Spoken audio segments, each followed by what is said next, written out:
Гледате Дневникот на Сител. Во студиото со вас Иван Кузмановски. Добро вечер, ви благодарам што сте со нас. Ова се настаните кои го одбележаа денот. Средба Таравари-Мицковски ке има. Идната соработка допрва ке се договара. Ахмети тврди дека немал комуникација со лидерот на Алијанса. Мерките завршија, се променија цените во маркетите. Исти се цените како минатите денови? Да, ќе пораснат со гаранција. Секогаш ги покачува. Пат од 6 места на индексот за слобода на медиумите на Репортери без граници. Во какви услови работат новинарите во Македонија? Скопската зоолошка утре ќе затвори ако вработените денеска не добијат плата. Сад се повлекуваат од посредништвото во преговорите меѓу Украина и Русија. Поставен оџакот за избор на нов папа. Во тема на денот вечерва за животниот стандард, за контролата на цените во маркетите, но и за пресметката на просечната потрошувачка кошничка.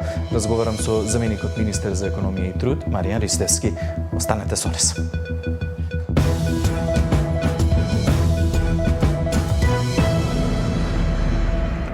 Средба помеѓу Мицковски и Таравари ќе има, потврдија и двете страни, но никој не открива кога би се случила средбата. На неа ќе треба да се договорат деталите за идната соработка. Мицковски денес уверуваше дека односите во владината коалиција се одлични. Али Ахмети пак негира дека имал разговори со Таравари, иако партнерите од Вреди го обвинија дека воделе директни разговори за заеднички настап на локалните избори. Катерина Нешкова ги има информациите. Средба Мицковски Таравари за да се дефинира статусот на Алијанса на албанците во владата или надвор од неа. По расколот во Вреди ке има, но ниту премиерот, ниту лидерот на Алијанса не откриваат кога и каде. Првичните најави беа дека тоа ќе се случи токму по 1 мај. И покрај тоа што албанскиот партнер во владата се трансформираше, и тоа Меджитика Сами Ибрахими формираа партија Вреди, а Таравари најави самостоен настап на локалните избори дури и по цена да ја напушти владината коалиција. Мицковски тврди дека односите во владата се одлични. Кога се очекува? Средба со Таравари. Па ќе се случи, да. А каква е состојбата во владината коалиција, господине премиер? Одлично. Одлично. Таравари вели дека во наредните неколку денови веќе ќе биде прецизирано кога и каде ќе се сретне со премиерот. Од друга страна и лидерот на Дуи Ахмети, со кого Таравари пред еден месец имал телефонски разговор токму на темата за локални избори, сега вели дека нема комуникација со Алијанса на албанците, но е задоволен што Таравари ја напуштил Вреди. Ние го поздравуваме чинот на Таравари што свати дека оваа влада не представува ништо друго освен антиалбанска влада која што дојде на власт со антиалбанска платформа. Во моментот кога неговото учество во владата нема да биде добро за Таравари, тој може да се тргне, но тоа се негови работи, не се наши ниту на Европскиот фронт. Тие се внатрешни работи кои што господинот Таравари треба да ги менаџира. Колку што јас гледам, влен повеќе не е влен, туку е лен. Дуи нема опонент, треба да бидеме искрени во оваа насока. Дуи се уште е народно движење и се уште е партија каде што се дел сите оние кои што се заинтересирани за тоа да го водат народот напред. Ахмети вели дека и внатре во Европскиот фронт што го предводи Дуи се уште не е разговарано за распределбата на колачот за локалните избори, но не исклучи комуникација и со СДСМ и покрај тоа што поранешниот владин партнер под водство на Филипче е во заладени односи со интегративците. Катерина Нешкова, Сител телевизија. Ако екс-министерот за економија Крешник Бектеши биде обвинет за трагедијата во Кочани, Али Ахмети ќе излезе на улица и нема да се врати додека не испровоцира со локалните да се одржат и предвремени парламентарни избори, вели во разговор за Слободен печат лидерот на Дуи Али Ахмети. Тој најави масовни протести за неселективна правда, за поддршка на Бектеши, но и поддршка на протестите на ангелите, организирани од родителите и блиските на загинатите од трагедијата во дискотеката Пулс во Кочани, каде што загинаа 62 млади и околу 200 беа повредени. Тоа е дециден дека ако се чепне во албанскиот јазик, Дуи ќе повика на бојкот на локалните избори за да не се постигне цензус и гласањето да пропадне. Председателот на Дуи открива дека премиерот Христијан Мицковски прв излегол со понуда заедно со локалните да се одржат и предвремени парламентарни избори уште пред 100 дена влада, но на втората средба се премислил. Ќе протестираме за Крешник, ако Али Ахмети излезе на улица, враќање нема. ќе ги поддржиме и барањата и протестите на семејствата на загинатите деца во Кочани, кои исто така бараат неселективна правда. Тој процес може да заврши само со предвремени парламентарни избори. Во пакетот мора да има и ветинг на сите политички партии од 1991 година до сега, ветинг на сите функционери за потеклото на нивниот имот од 1991 година до сега, ветинг на процесот на приватизација на државниот имот по 1991 година, ветинг под меѓународен надзор и на суди и јавни обвинители и на самата полиција, вклучувајќи ги и сите политичари, вели Ахмети за Слободен печат. Преку видео објава со знамење на Голема Албанија, вице-премиерот за добро владење Арбен Фетај го честиташе 2 мај, денот на воспоставување слободна зона во Слупчане во 2001 година. По реакцијата од медиумите го смени видеото, но без да даде одговор што се случило и без да се извини за потегот. 2 мај на сите албанци им го честита и од коалицијата Вреди, како датум за почеток на ново поглавје. Во Слупчане се уште стои споменикот на УЧК, отворен пред 3 години од Ахмети, за кој тогашното државно раководство тврдеше дека е дивоградба. Вице-премиерот за добро владење Арбен Фетај со објава на Фејсбук го честиташе денот на прогласувањето на слободната зона Карадак за време на војниот конфликт од 2001 година. На видеото, снимано со мобилен телефон од целото Слупчане, се гледаат бројни албански знамења закачени на електричните столбови, а на сообраќајните знаци поставени се и знамења со карти на Голема Албанија.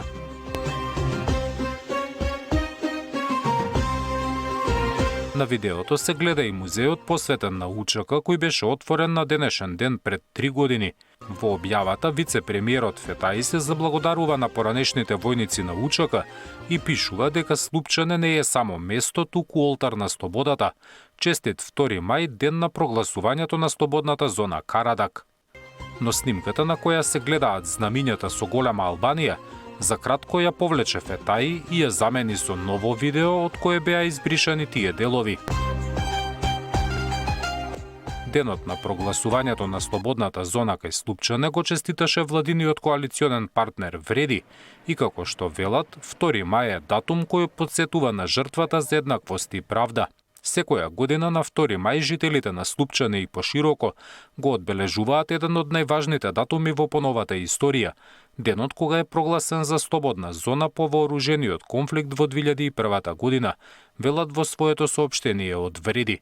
Споменикот на УЧК во 2022 го отвори лидерот на ДУИ Али Ахмети, а настанот предизвика бурни реакции. Тогашниот председател Пендаровски рече дека објектот е дивоградба, а дозвола за него не била побарана ниту од Министерствата за култура или транспорт.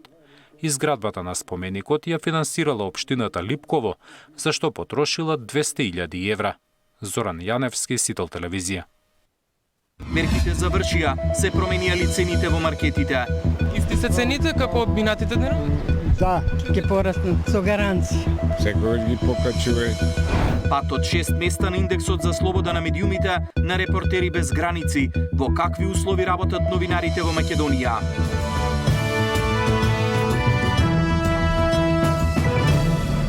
Примената на замрзнатите цени и маржите е завршена, трговците ги објавија цените, граѓаните велат дека не забележувале зголемување, но очекуваат дека такво нешто ќе се случи. Од владата најавуваат засилени контроли и велат дека нема да дозволат раст на цените. Мартин Арсов ги има информациите. Втор ден без замрзнати цени и маржи. Ценовниците низ маркетите останаа непроменети. За сега нема поскапување на основните прехранбени продукти, како и на хигиенските производи. Граѓаните кои утринава излегле да пазарат, ни рекоа дека на рафтовите се уште стојат старите цени, но поучени од минатото. Стравуваат дека повторно наеднаш ке поскапи се.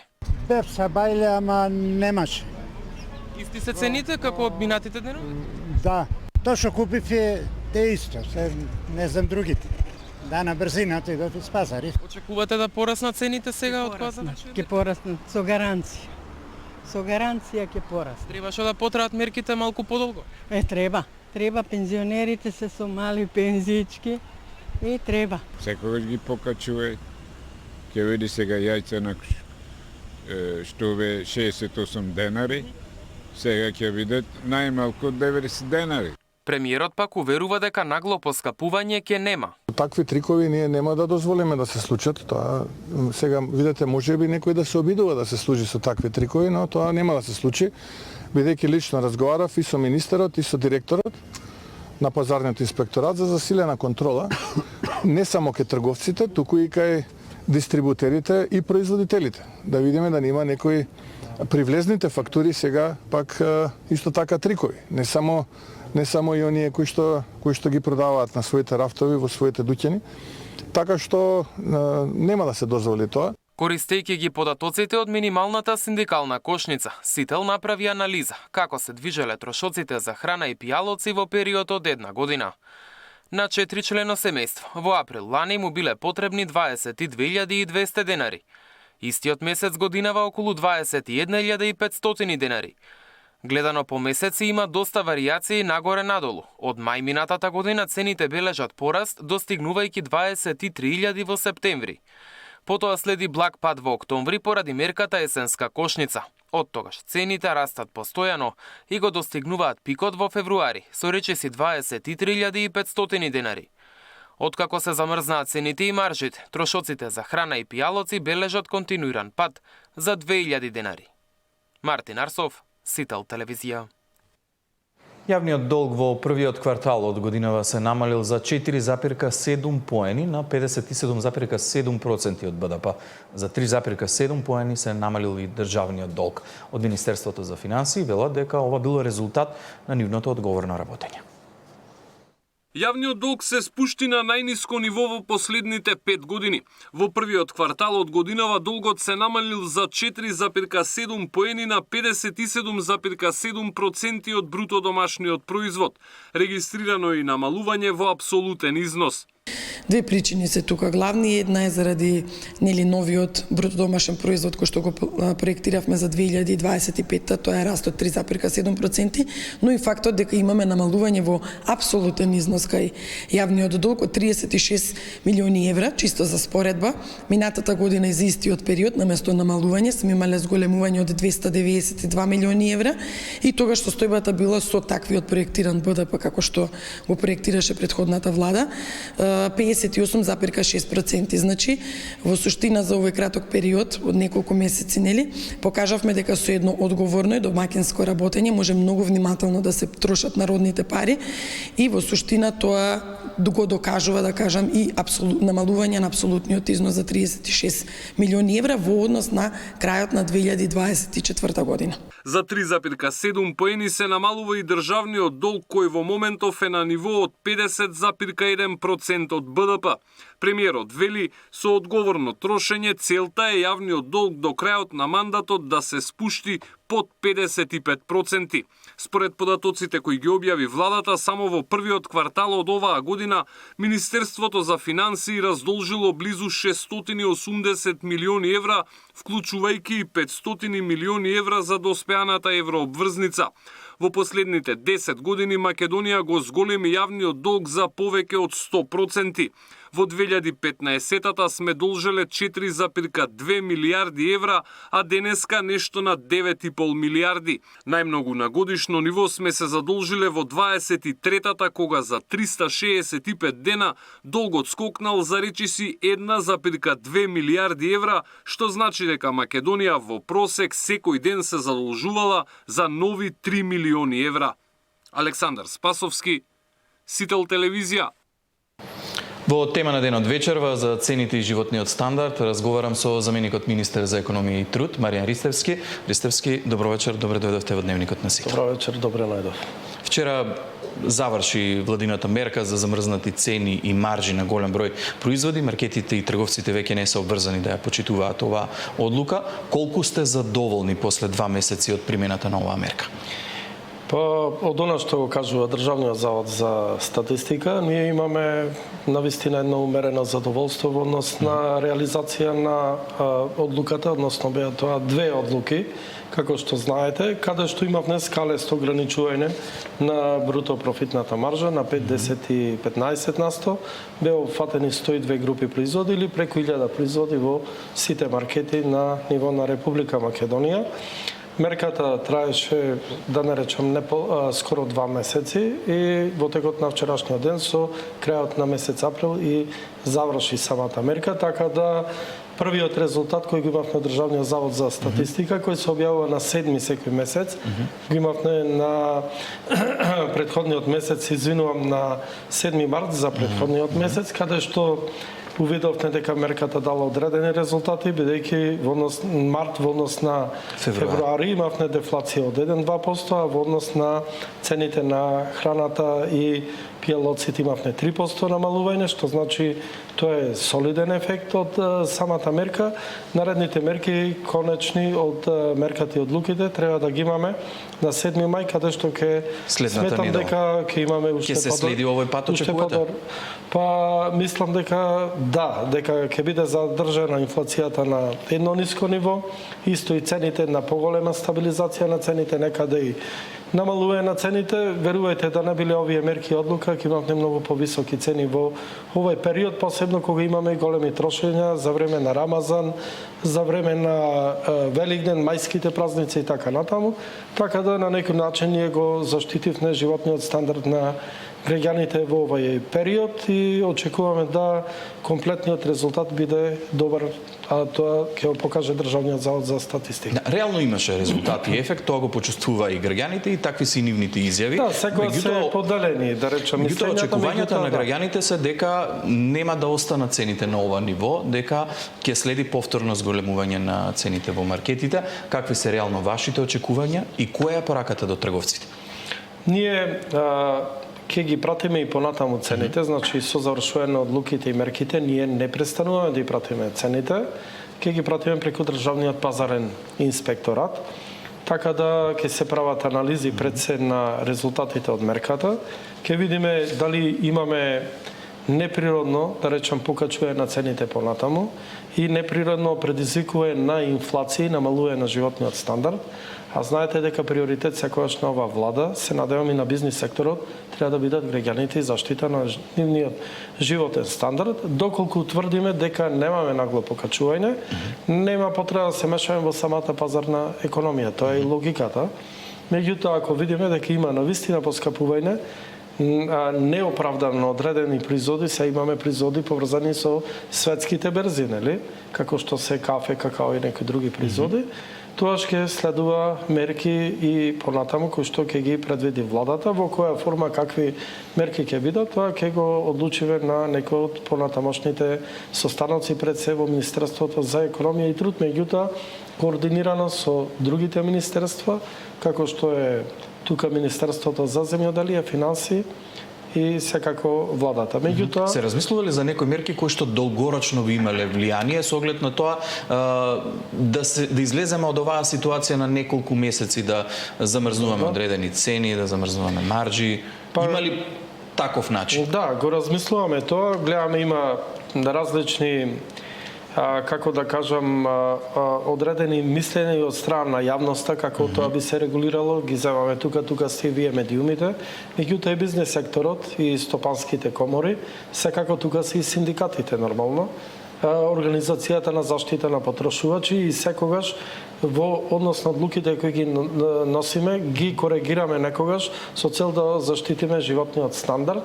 Ние во претходниот период и донесовме некои мерки кои што ќе дадат некои резултати на подолг рок. Што очекувате да тоа е вие? интервенцијата во Законот за заштита на потрошувачи во однос на транспарентноста на цените и објавувањето на сите цени од страна на трговците на мало. Колку се почитува таа мерка од трговците? И секако, само да завршам мислата, и од страна на Комисијата за заштита на конкуренција, каде што почнаа да го имплементират оперативно Законот за заштита на конкуренцијата, каде се регулираат пак односите помеѓу добавувачите и трговците, а крајната цел е нормално и заштита на еден подолг рок на цените и животниот стандард. И тука Комисијата за заштита на конкуренција активно работи целиот овој период на терен, така да очекуваме да даде на еден подолг рок. Има за сега некакви резултати од тие контроли? Има резултати. Оно што го барале како големи работи, трговците во однос на добавувачите, сега и не е дозволено. Сега трговците и се охрабрени, сите овие негативни, да речам, страни кои беа предвидени да бидат отстранени со новиот закон за нефер трговски практики, веќе не ги применуваат, доколку ги применуваат, ги пријавуваат во КЗК, а КЗК одма уште во истиот момент постапува, казните се доста високи таму и секако Државниот пазарен инспекторат кој понатаму ќе биде на терен, додека беше мерката, имавме преку 600 инспекцијски надзори во маркетите, трговијата на мало, каде што имавме дури и забрана на дејност во однос на оној законски рок кој е предвиден во законот за трговија, односно затворање на одредени маркети, имаше и секакови увозници, најчесто и дистрибутери на одредени земјоделски производи, овоши и така натаму. Ја споменавте обврската за задолжително објавување на цените на веб страниците на маркетите, тоа се направи со измена на законот за заштита на потрошувачите. Имаше одредени реакции во јавноста од дел од одредени трговци. Колку се почитува оваа мерка? Ги воспоставија ли веќе овие стандарди за објавување на ценовниците? Па тоа е веќе озаконето, законска обврска и треба да ја почитуваат. Доколку не ја почитуваат, казните се од 500 до 10.000 евра предвидени во законот за трговија, е заштита на потрошувачи и мислам дека пазарната инспекција прави контрола и во однос на тоа. Мислам дека не треба да прави муавет дали се почитува или не треба да има дилема, бидејќи онаму каде што не се почитува ќе бидат израчени казни. Тоа е направено со цел да имаме транспарентно прикажување на цените, да можат граѓаните самите од она кога ќе отворат веб страната на самите маркети или трговијата на мало, да видат колкави се цените на одредени производи и на крај крајва тие самите за својот джеб да одлучуваат каде ќе ги трошат своите пари. Нормално граѓаните секогаш би одбирале маркети каде да имаме и пониски цени. Со тоа би се направила една многу потранспарентна конкуренција помеѓу маркетите со цел да има и едно подолго регулирање на цени. И овој уште е познат како израелски модел, кој што дал на подолг рок успешност во регулирање на цените во трговијата на мало. Тоа го применува Израел, го применува Италија од пред 2 месеци, Хрватска од пред еден месец, помалку од месец дена и во Република Македонија. Во дел од овие земји веќе има и веб портали на кои што се прави споредба на цените. Да. Има еден веб портал кој што функционира на некаков начин кај нас и ова покажува едни драстични разлики во однос на цените. Веќе ви кажам пример, на 25 април објава, вели кромит во најефтиниот маркет се продава 36 денари, во најскапиот 43 денари. Компир 26 денари во најефтиниот, 75 денари во најскапиот. Зелка 49 најефтиниот, 85 денари во најскапиот. Лимон 94 денари во најефтиниот, 134 денари во најскапиот. Портокал, видите оваа разлика, 32 денари во најефтиниот, 105 денари зборуваме за килограм портокал во еден и во друг маркет. Колку оваа компарација и споредба на цени може да им помогне и на институциите да реагираат за почитување на законите? Па токму од транспарентноста во објавувањето на тие цени, идната просечна потрошувачка кошничка, која за прв пат после 13-14 години ќе ја пресметува една релевантна институција, тоа е Министерството за економија и труд, ќе ги зема цените токму од овие, да речам, маркети кои што ги имат објавено од повеќе синџири маркети и ќе вади просекона, но каде што ќе гледаме дека има неприродно поставување на цени на рафтовите со големи маржи, таму и ќе се реагира. Меѓутоа, од друга страна, тоа е еден добар увид на цените каде што граѓаните нормално можат да купуваат онаму каде е поевтино, а доколку граѓаните купуваат ете лимони, рековне 30 колку беа портокали, 32 денари и 105 денари. Па многу е поголема логиката граѓаните додат во маркетот каде што се 32 денари, така да од она пазарна економија и конкуренција транспарентно која се изразува во овој момент ќе може да се регулираат цените онаму каде што се поскапи, да ги намалат со цел да привлечат поголем број на купувачи, односно граѓани, а индиректно со тоа сето се заштитува и животниот стандард на граѓаните. Меѓутоа овие мерки нема да бидат единствени, размислуваме и на други решенија на подолг рок, така да откако ќе... Во која насока се размислува? Па размислуваме да видиме дали повеќе би биле офатени одредени групи на производи, на основни производи и така натаму. Нема да откривам се. Разработуваме различни анализи правиме и доколку утврдиме дека повторно има одредено покачување неприродно на цените на производите, ние ќе инсистираме со оведување на нова законска регулатива или промена на постоечките закони да направиме и други решенија кои ќе дадат ефект на подолг рок. Ја споменавте просечната потрошувачка кошничка која што ја најавувате, до каде е таа, кога јавноста ќе ги знае деталите? Таа е веќе приближно готова и таа е работна верзија на просечната потрошувачка кошничка. Треба да помине уште неколку филтри. Тоа е едниот филтер е економско-социјалниот совет, каде ќе бидат прашани и синдикатите, таму се и работодавачите. Исто така ќе треба да помине и филтер во влада, меѓутоа ќе биде јавно презентирана пред граѓаните во Република Македонија. Целта беше да се направи институционална просечна потрошувачка кошничка, како што го има во сите држави во околината и пошироко. Релевантни ќе бидат земени податоците од Државниот завод за статистика, од транспарентноста на цените и од податоците на Државниот пазарен инспекторат, така да оно што ќе биде извадено како просек, како просечна потрошувачка кошничка за едно просечно македонско семејство, не ни е целта за да креираме јавно мислење или па да споредуваме со некои други синдикални или било какви потрошувачки кошнички, меѓутоа ќе биде релевантен податок да носиме исправни, правилни и релевантни решенија во донесувањето на идните економски политики, одлуки, промена на закони, што ќе го штитат животниот стандард на граѓаните во Македонија и ќе ја подобрат економијата во Македонија. Да, меѓутоа долг период веќе функционира кошничката која што ја подготвуваат синдикатите, која што е наречена минимална синдикална кошничка. Пошто таа ќе се разликува од оваа која што вие ја формирате? Видете, тоа е нивно право и добро е синдикатите да имаат своја синдикална кошничка, како што е имат и нормално тие си имат одредени цели со тоа да постигнат политики и така натаму. Ние не ни смета нас синдикалната потрошувачка кошничка. Ќе биде поразлична, како што знам синдикалната потрошувачка кошничка, цените се земени само од еден маркет. Кај нас ќе бидат земени од повеќе маркети кои имаат висока цена, средна цена на производи, како што прочитавте еве во споредба на цените и со хард дисконти со пониска цена на производи, меѓутоа ќе бидат земени цените и од регионалните синџери маркети, па и од зелените пазари во различни региони во Македонија. Од сето тоа ќе биде изваден просек. Со тоа ќе добиеме навистина една многу поприродна просечна цена која ќе биде релевантен податок, реален податок и ќе ни даде добра основа да градиме економски политики понатаму. Споредбата е илузорна. Нам ни треба кошничка за економски политики, нив му треба за други политички цели, тоа се синдикални цели да ги речем. Меѓутоа имаше многу различни информации во јавноста додека се очекуваат деталите од вашата кошничка. Утврдено ли е конечно ќе биде просечно 4 члено или 3 члено семејство? Имаше различни информации од ваша страна, од страна на министерот?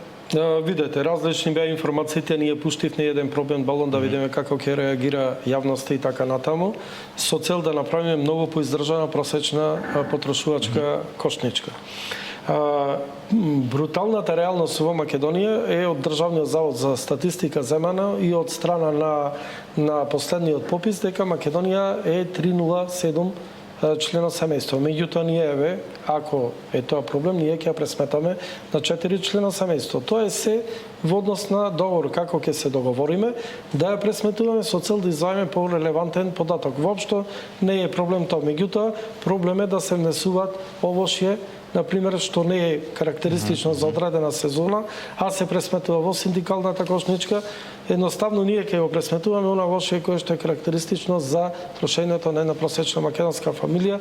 Во сезона ќе бидат исклучени акцизните стоки во ова и така натаму, така да сето она што го имаме како релевантен податок од Државниот завод за статистика ќе биде земено во предвид. Сега гледам потрошувачката кошничка на синдикатите, она што јавно се објавува за граѓаните, нема толку детали кои што ги споменувате вие, акцизни стоки и такво, меѓутоа има храна и пијалци. Па ја имаме ние структурата нивна како ја пресметува, таа е пресметана на времето пред неколку години од страна на двајца професори, тоа е господинот Тевдовски, мислам Никола Поповски, е направена на некои нивни статистики, видувања и така натаму формули, и тие си ја пресметуваат. Меѓутоа ова ќе биде официјална потрошувачка кошничка врз база на релевантни податоци, формула како се пресметува од страна на релевантна државна институција, тоа е Министерството за економија и труд. Сега морам да ве прашам, последната нивна кошничка 62.691 денар. Имате ли некаква пресметка и какви се вашите очекувања? Во колкав износки се разликува со просечната? Не би одел сега со релевантни податоци, се додека не ги помини сите филтри кошничката, се додека не се разјаснат овие, видете, таа нема да биде една за секојаш, да можеби ќе трпи и одредени промени, меѓутоа ние сакаме да имаме реална вредност таа кошница заради нашите економски политики понатаму, се во интерес на правилно заштитување на животниот стандард на граѓаните од една страна, а од друга страна да не ги нарушиме економските процеси во државата. Ќе се поврзува таа некако со просечната плата или со минималната во државата? Па видете, ќе се поврзува и со едното и со другото, меѓутоа оставете сега за брзо време ќе биде и помината низ тие филтри, ќе ја презентираме и вие како медиум ќе имате на увид. Ајде ги чекаме тие информации. Морам за крај да ве прашам, вчера беше меѓународниот ден на трудот, синдикатите излегува на протест, повторно побараа минимална плата од 500 евра. Колкави се реалните можности за такво нешто и во кој период би можело да се случи? Па јасен е ставот на владата. 2 месеци ние имаме став изнесено поднос на тоа прашање, можеби и повеќе од 2 месеци. И тоа е и на еден од економските социјални совети, иако не беше, да речем, во полн состав поради репрезентативноста, меѓутоа учествуваат секаде синдикатите, посебно Сојузот на синдикати на Македонија или ССМ. Значи, она што ќе го договорат со работодавачите, ние ќе го испочитуваме како влада. Останува тие да се договорат и да кажат што е договорено за ние да го испочитуваме. Иначе до тогаш има закон за минимална плата и тој го почитуваме како влада. И е испочитуван до сега. Докаде е таа процедура? Кога да очекуваме економско-социјален совет? Па се додека не се изброи репрезентативност, меѓутоа и да не се изброи, ние можеме да свикаме економско-социјален совет, бидејќи тоа е советодавно тело. Само во однос на гласањето би се намалил бројот на гласање, бидејќи организацијата на работодавачи има репрезентативност, тука се владините органи, меѓутоа тука учествуваат и синдикатите, сите синдикати. И она да го кажам, ние и покрај тоа што нема репрезентативност, транспарентноста е на многу високо ниво на оваа влада. Ние имаме редовни состаноци со синдикатите, имаме некојаш исти, некојаш противставени ставови. Едноставно ние треба да најдеме еден заеднички јазик и она што ќе го решаваме во иднина да биде во интерес на сите работници вработени во Република Македонија, а не да има ваков диспаритет како досега во однос на платите и во приватниот и посебно во државниот сектор, да во исти институции, на исти позиции земаат различна плата вработените. Сите ние очекуваме да се случи такво нешто. Па ќе биде, верувајте, само со трпение и со еден квалитетен диалог и разговор со синдикатите, да пред се да го штитиме интересот на граѓаните, меѓутоа и државните интереси и економијата. Тоа е седничка цел интерес на сите. Ви благодарам многу за гостувањето во тема на ден. Пат од 6 места на индексот за слобода на медиумите на Репортери без граници. Во какви услови работат новинарите во Македонија? Скопската зоолошка утре ќе затвори ако вработените денеска не добијат плата.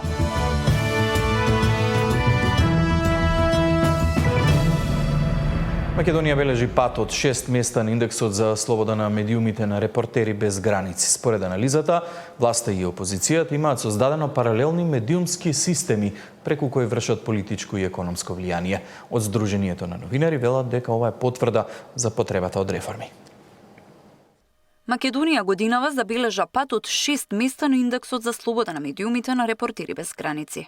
Наместо напредок, државата се најде на 42-то место со јасна порака.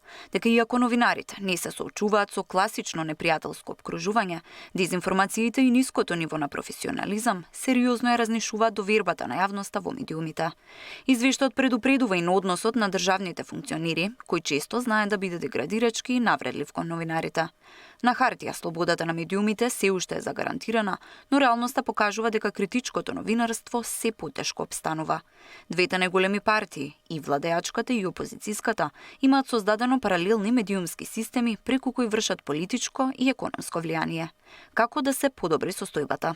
Пред се, значи, усогласување на националното медиумско законодавство со Европскиот акт за слобода на медиумите, формирање на фонд за поддршка на медиумскиот плурализам, потоа ефикасно решавање на сите нерешени случаи на напади врз новинари, воведување на правна заштита против злоупотреба на слеп тужбите и се разбира политичарите, особено оние од позиција на моќ, да сватат, да ја негуваат културата на говор кон новинарите, бидејќи само со почитување и взаемна доверба може да кажеме дека ќе стане збор за вистински однос во кој што ќе се вреднува новинарската позиција како глас на јавноста. Извештајот покажува дека телевизијата е доминантен извор на информации, но и дека земјава бавно го усогласува медиумското законодавство со стандардите на Европската унија.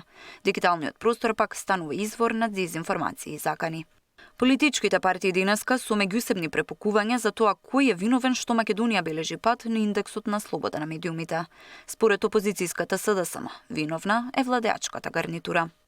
Од 118-то место во 2016 година со СДСМ Македонија напредуваше до 36-то место, на најдоброто место во регионот, благодарение на посветените политики за слобода на говорот, транспарентност и независност на медиумите. Овај континуиран напредок на слободата на медиумите сега е сериозно загрозен.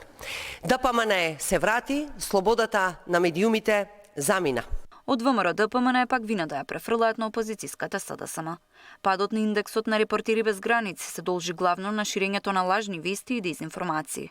Главната фабрика за лажни вести и дезинформации во отсуство на конструктивни политики се СДС и Венко Филипче, зашто како партија имаат и осудителни пресуди за тоа, велат од владеачката партија.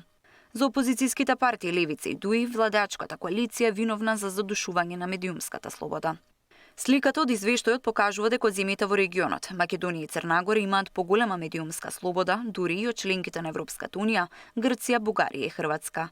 Во регионот најтешко работат новинарите во Србија и Косово, а во светот на последно место се Кина, Северна Кореја и Еритреја. Тамара Дичевска, Сител телевизија. Ако вработените денеска не добијат плата, зоолошката градина утре нема да работи. Ваква порака испратија денеска од СОНГ, информирајќи дека вработените во Скопската зоолошка градина немаат земено плата од февруари. Според последните информации, пресметките од град Скопје денеска стигнале во Министерството за култура, од каде била извршена исплатата. Ако не се исплати мартовската плата за вработените во зоолошката во Скопје, утре ќе се затворат вратите од оваа установа, предупредија од СОНГ. 50 лица кои се вработени во зоолошката градина од вчера останали без здравствено осигурување. Последната плата ја земавме пред 45 дена. Нас ни требаат пари кои од вчера изгубивме и здравство ради неземена плата на време, кои што имаме наши колеги кои се во наболедување и бараат што поскоро да им се реши тоа кај без пари па и без здравство. Ако денеска луѓето излегува да ја кажат својата мака јавно на медиуми, од утре па натака доколку подитно не се исплатат платите, веројатно и вратите на зоолошка градина ќе бидат затворени. Синдикалците тврдат дека вработените во зоолошката не се единствените. Без плата останале и сите вработени во културните установи кои се под локално раководство. Под град Скопје да никој нема земено, според моите информации. Директорот на зоолошката кој денеска не одговори на телефонските повици на Сител, вчера преку Facebook соопшти дека проблемот со платите не лежал во менаџментот на установата. Вработените во ЗУ Скопје кои се грижат за над 500 животни, платата за март се уште ја немаа добиено поради Министерството за култура кое е должно да ја исплати. Од тука јасно произлегува дека вината за неисплатените плати не е во менаџментот на зоолошката градина Скопје, како што во јавноста пробаа да излажат и манипулираат одредени поединци, зашто ќе побараме јавно извинување, напиша директорот на Facebook. Попладне во Министерството за култура и туризам во одговор за Сител велат дека од град Скопје утрово ја испратиле документацијата за плати. Од град Скопје е пристигната документацијата за плати за вработените во локалните установи кои се под надлежност на градот. Истата се обработува и ќе биде проследена до Министерството за финансии. Габриела Лескова, Сител телевизија.